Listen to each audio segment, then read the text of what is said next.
sa atin lahat. So ayan, habang nagpapahinga tayo dito sa anong lugar to, andito sila at nagkakain yung ating team kadagat ng tuyom.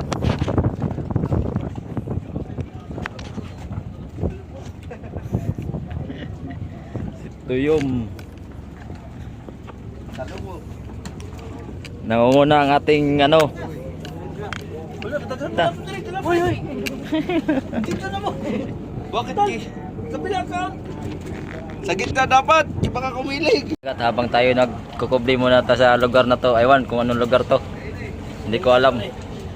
Ayan, busy sila sa paggawa ng kanilang kitang. Ayan si Katusok, Kuya Charlie, at yung nag-iisa kong kumparing pogi, si Paring Jerwin.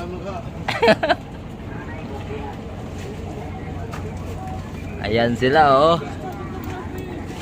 Pampanakit batok daw. Dool man yung yoyo kanina. Ayan. Si Yoyo. Mga nagbaon ang parang iba. Ano yun? Masarap yun? Ay, sarap na. Malaki ang laman. Laki nga ang laman oh.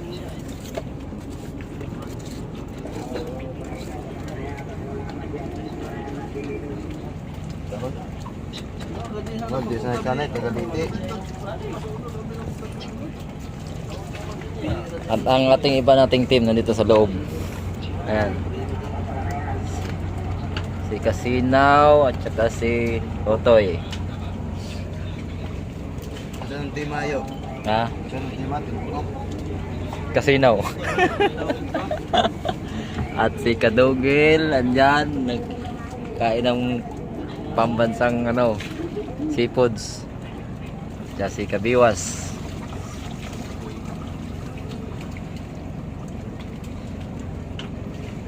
Marunong ka pala magkain yan, Kabiwas? Sarap ito. Para itong balon. Lagyan mo suka. Bro, susawan.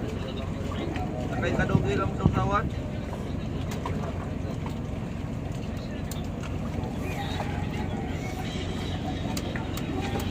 Ako mga bagay dito sa kumatong sila pala. Sila ang ilar. Dami na kukuha. Mga pala yung kubano.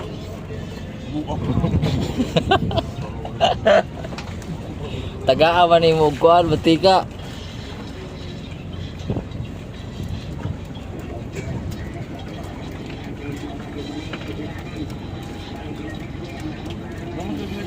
Ha? Gamot sa Twitter. Oh. Gamot nga yan. Gamot dito. Yan, gamot din yan. Si Kuya Charlie. Kuya Char, gamot daw sa high blood, Char. Sabi ni Jurito. Bakop. Gamot yung ano, hindi mo na buksan. Marabot tayo na.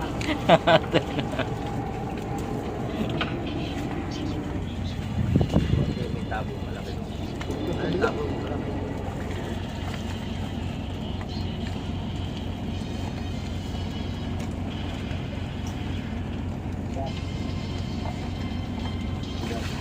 Good! Good!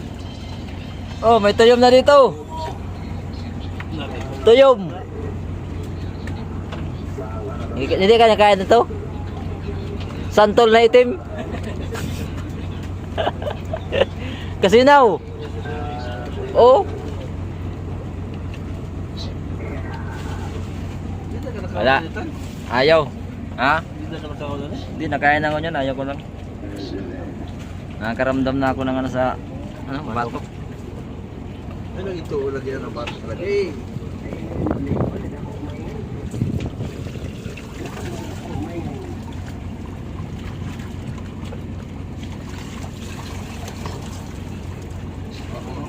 Tunog man lang. Oo, mga kadagat na yan ha. Tinig na si Kapiwas oh. Hindi kasi ganyan ang pagkain. Diretso ano yung Pagdampot mo sa santol na itim, diretso kagad subo. malalim pa na kumakakubo. Oo. Baon agad sa ano, hindi na makuha na bukod-bukod. Ay ko. Hihi ang gamot yan. Ha? Hihiya mo lang. Ihian mo na. Yan ang gamot dyan. Tawan na yan. Iihi pa. Oh. Ay kakain na ihi. Hindi, mamaya mo na gamutin. Wah, kabaon naman doon ah. Ay, wala. Yan, fantastic.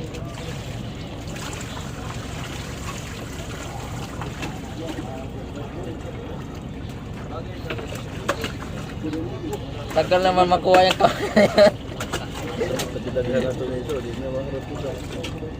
Oh, di man dahil sila mga Hindi yan pwede ilagay yelo. Ano yan, laman. tunaw. Ayun oh. Yan ang mga kinukuha dyan mga kadagat. Yung laman na yan ang kinakain. Ano. Sarap na sarap. Parang may ini-imagine ka pag subo mo na yun ah. May ini-imagine. Oh. Asa na ito kuwan? Dato. Kunin ko.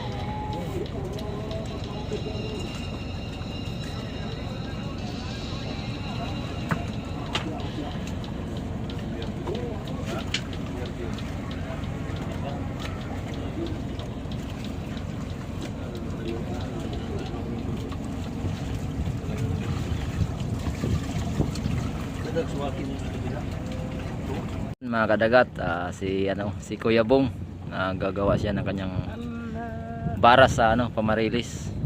Ito pa kung pakita natin kung paano gawin. Ang ginagamit namin sa panghuli ng tuna. Yan, so ginagamitan niya ng bibig.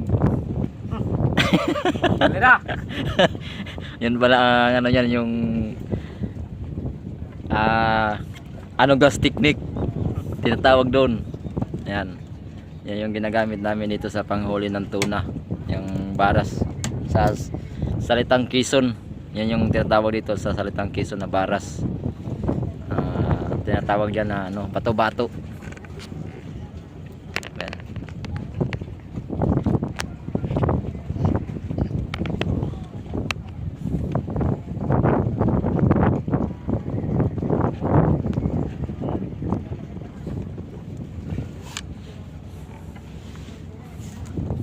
Ilang piraso yan, kaya bong maliliit mo? Ano to, 30?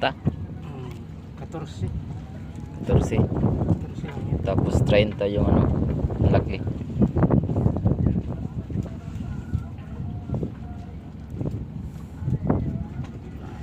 May tag pa man. Nakay puso pa yan. Ha? May tag pa oh. Ibig sabihin may order na pala. May order na pala yan. Yan, ganito lang ang unang setup ng paggawa ng bato-bato. Ayan. Kailangan mo muna magpako rito, dito. Pako karo. Para itong matansin itong malalaki, yan. Banat na banat siya, hindi siya luag. Para nakapirmis na straight. Sa ganting, kung sa Bisaya pa sa ganting. Sa kuwan pa man, sa madaling araw, tirik na tirik. Ano nga tan? Sa madaling araw daw yan, tirik na tirik. Anong ibig sabihin ng tirik na tirik? Ang nylon. Tirik na tirik pag sinibad na ng barilis. Kadami naman yan ang malalaki mo eh. Ano? Pwede. Hindi mo pwedeng kuwan yan. Bawasan yung Pwedeng kirahin niya ng luag. Ayan ang mga kadagat oh. Inibisa na ni Kuya Bong pag gawa ng mais-mais. Ayan. Yo, Tawag niya ng mais-mais daw yo. mais. Oh. Nagawa Ako ng sa yung gipicturean na. ang baras ng ni babas. 14 piraso daw. 14 piraso yung yung ginagawa niyang mais-mais.